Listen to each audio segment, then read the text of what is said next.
बाबा जी की असीम कृपा से साईं सच्चरित्र अध्याय 13 हम सभी श्रवण करेंगे।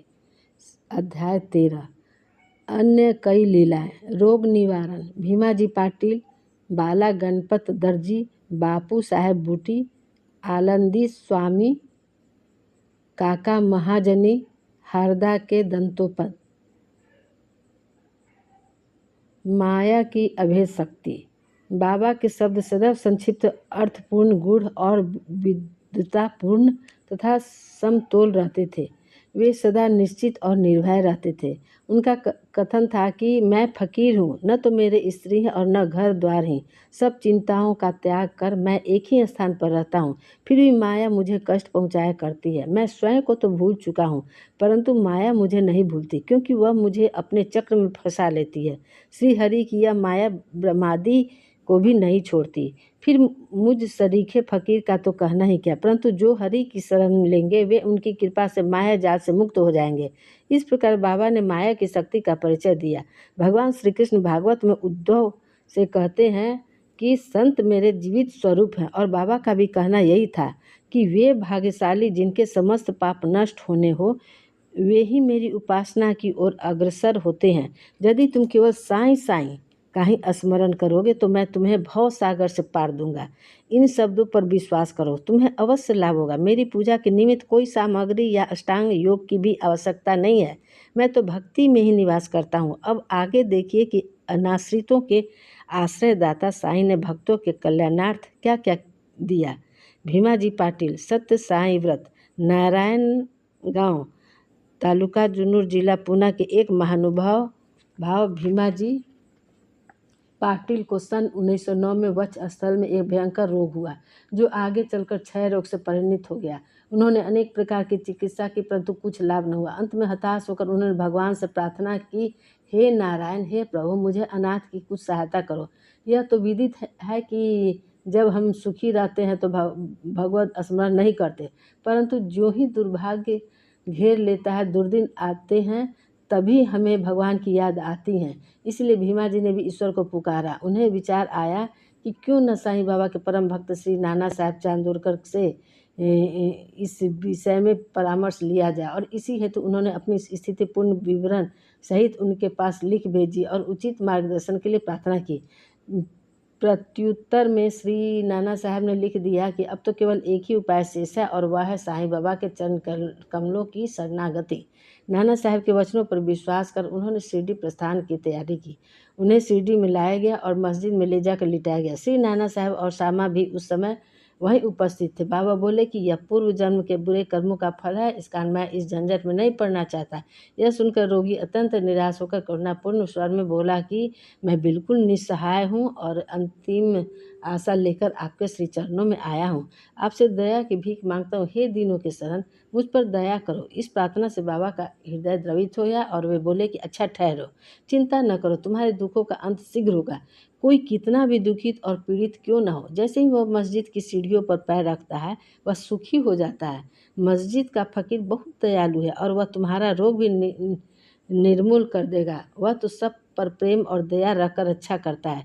रोगी को हर 5 मिनट पर खून की उल्टियाँ हुआ करती थी, परंतु बाबा के समक्ष उसे कोई उल्टी न हुई। जिस समय से बाबा ने अपने श्रीमुख से आशा और दयापूर्ण शब्दों से उक्त उद्गार प्रकट किए, उसी समय से रोग ने भी पलटा खाया। बाबा ने रोगी भीमाबाई के घर में ठहरने को कहा। यह स्थान इस प्रकार के रोगी का सुविधाजनक और स्वस्थप्रद तो न था, फिर भी बाबा की आज्ञा कौन टाल सकता था। वहाँ पर रहते हुए बाबा ने 2 स्वप्न देखकर उसका रोग हरण कर लिया।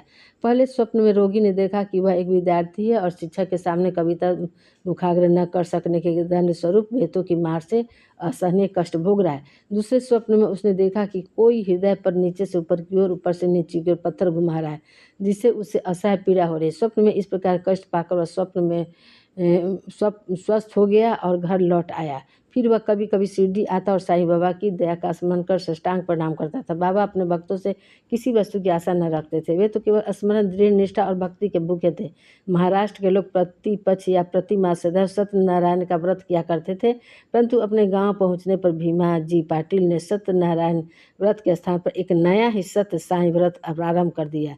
बाला गणपत दर्जी, एक दूसरे भक्त जिनका नाम बाला गणपत दर्जी था, एक समय जीर्ण ज्वर से पीड़ित हुए।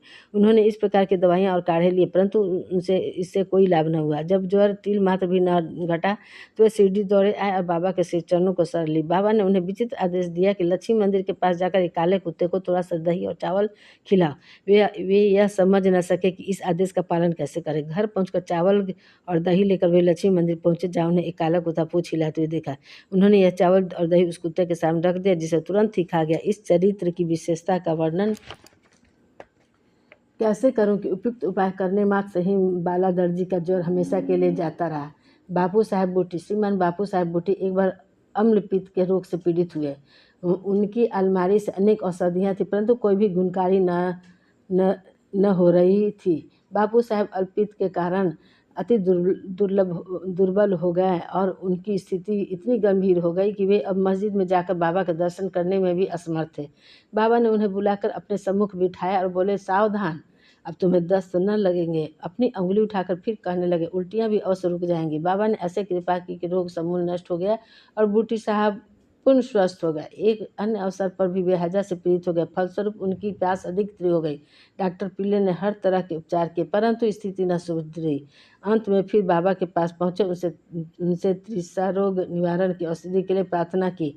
उनकी प्रार्थना सुनकर बाबा ने उन्हें मीठे दूध में उबला हुआ बादाम, अखरोट और पिस्ते का काढ़ा पियो, यह औषधि बतला दी। दूसरा डॉक्टर या हकीम बाबा की बतलाई हुई इस औषधि को प्राणघातक ही समझता, परंतु बाबा की आज्ञा का पालन करने से यह रोगनाशक सिद्ध हुई और आश्चर्य की बात है कि रोग समूल नष्ट हो गया। आलंदी के एक स्वामी बाबा के दर्शनार्थ शिरडी पधारे। उनके कान में असह्य पीड़ा थी, जिसके कारण उन्हें एक पल विश्राम करना दुष्कर था। इनकी शल्य चिकित्सा की भी हो चुकी थी, फिर भी इस स्थिति में कोई विशेष परिवर्तन न हुआ। दर्द भी अधिक था। वे कर्तव्य विमूढ़ होकर वापस लौटने के लिए बाबा से अनुमति मांगने लगे। यह देखकर श्यामा ने बाबा से प्रार्थना की कि स्वामी के कान में अधिक पीड़ा है, आप इन पर कृपा करो। बाबा आश्वासन देकर बोले, अल्लाह अच्छा करेगा। स्वामी जी पुनः वापस लौट गया और एक सप्ताह के बाद उन्होंने शिरडी पत्र भेजा कि पीड़ा शांत हो गई है, परंतु श्री सूजन अभी पूर्णतः ही है। सूजन दूर हो जाए इसके लिए वे शल्य चिकित्सा ऑपरेशन कराने बम्बई गए। शल्य चिकित्सा विशेषज्ञ सर्जन से जांच कराने के बाद कहा कि शल्य चिकित्सक ऑपरेशन की कोई आवश्यकता नहीं। बाबा के शब्दों का गुणार्थ हम निरे मूर्ख क्या समझे। काका महाजनी नाम के एक अनुभक्त का अतिसार की बीमारी हो गई। बाबा का सेवा क्रम कहीं टूट न जाए, इस कारण वे एक लोटा पानी भरकर मस्जिद के एक कोने में रख देते थे, ताकि शंका होने पर शीघ्र ही बाहर जा सके। श्री साईं बाबा को तो सब विदित ही था, फिर भी काका ने बाबा को सूचना इसलिए नहीं दी कि वे रोग से शीघ्र ही मुक्ति पा जाएंगे। मस्जिद के फर्श बनाने की स्वीकृति बाबा से प्राप्त हो चुकी थी, परंतु जब कार्य प्रारंभ हुआ तो बाबा क्रोधित हो गए और उत्तेजित होकर चिल्लाने लगे, जिससे कि भगदड़ मच गई। जैसे ही काका भागने लगे, वैसे ही बाबा ने उन्हें पकड़ लिया और अपने सामने बैठा लिया। इस गड़बड़ी में कोई आदमी मूंगफली की एक छोटी थैली वहां भूल गया। बाबा ने एक मुट्ठी मूंगफली उनमें से निकाली और छिलकर दाने काका को खाने के लिए दे दिए। क्रोधित होना, मूंगफली छीलना और उन्हें काका को खिलाने, यह सब कार्य एक साथ ही चलने लगा। स्वयं बाबा ने भी उससे कुछ मूंगफली खाई। जब थैली खाली हो गई तो बाबा ने कहा, मुझे प्यास लगी है, जाकर थोड़ा जल लिया। काका एक घड़ा पानी भर लाया। दोनों ने उनसे पानी पिया। फिर बाबा बोले कि अब तुम्हारा अतिसार रोग दूर हो गया, तुम अपने फर्ज के कार्य की देखभाल कर सकते हो। थोड़े ही समय में भागे हुए लोग भी लौट आए। कार्य पुनः प्रारंभ हो गया। काका का रोग अब प्राय दूर हो चुका था, इस कारण वे कार्य में संलग्न हो गए। क्या मूंगफली अतिसार रोग की औषधि है? इसका उत्तर कौन दे? वर्तमान चिकित्सक प्रणाली के अनुसार तो मूंगफली से अतिसार में वृद्धि होती है न कि मुक्ति। इस विषय में सदैव की भांति बाबा के श्री वचन ही औषधि स्वरूप थे। हरदा के एक सज्जन जिनका नाम श्री दत्तोपंत था, वो 14 वर्ष से उदर रोग से पीड़ित थे। किसी भी औषधि से उन्हें लाभ न हुआ। अचानक कहीं से बाबा की कृति उनके कानों में पड़ी कि उनकी दृष्टि मात्र से ही रोगी स्वस्थ हो जाते हैं। अतः वे शिरडी आए, बाबा के चरणों की शरण ली। बाबा ने प्रेम दृष्टि से उनकी ओर देखकर आशीर्वाद देकर अपना वरद हस्तक उनके मस्तक पर रखा। आशीष और उनकी प्राप्त कर स्वस्थ हो गया और भविष्य में उन्हें फिर कोई पीड़ा न हुई। इस तरह के लिखित 3 चमत्कार इस अध्याय के अंत में टिप्पणी में दिए गए हैं। माधवराव देशपांडे बवासीर रोग से पीड़ित थे। बाबा की आज्ञानुसार सोनामुखी का काढ़ा सेवन करने से वे निरोग हो गए। 2 वर्ष पश्चात उन्हें पुनः वही पीड़ा उत्पन्न हुई। बाबा ने बिना परामर्श लिए उसे काढ़े का सेवन करने लगे। परिणाम यह हुआ कि रोग अधिक बढ़ गया, परंतु बाद में बाबा की कृपा से शीघ्र ठीक हो गया। काका महाजनी के बड़े भाई गंगाधर पंत को भी कुछ वर्षों से सदैव उदर में पीड़ा बनी रहती थी। बाबा की कृति सुनकर वे भी शिरडी आए और आरोग्य प्राप्ति के लिए प्रार्थना करने लगे। बाबा ने उनके उदर को स्पर्श कर कहा, अल्लाह अच्छा करेगा। इसके पश्चात तुरंत ही उनकी उदर पीड़ा मिट गई और वे पूर्णतः स्वस्थ हो गए। श्री नाना साहेब चांदोरकर को भी एक बार उदर में बहुत पीड़ा होने लगी। वे दिन रात मछली के समान तड़पने लगे। डॉक्टरों ने अनेक उपचार किए, परंतु कोई परिणाम न निकला। अंत में वे बाबा की शरण में आए। बाबा ने उन्हें घी के साथ बर्फी खाने की आज्ञा दी। इस औषधि के सेवन से वे पूर्ण स्वस्थ हो गए। इन सब कार्यों से यही प्रतीत होता है कि सच्ची औषधि जिससे अनेकों को स्वास्थ्य लाभ हुआ, वह बाबा के केवल श्री मुख से उच्चारित वचनों एवं उनकी कृपा का ही प्रभाव था। श्री सद्गुरु साईनाथार्पणमस्तु। शुभ भवतु। अध्याय 13 समाप्त हुआ।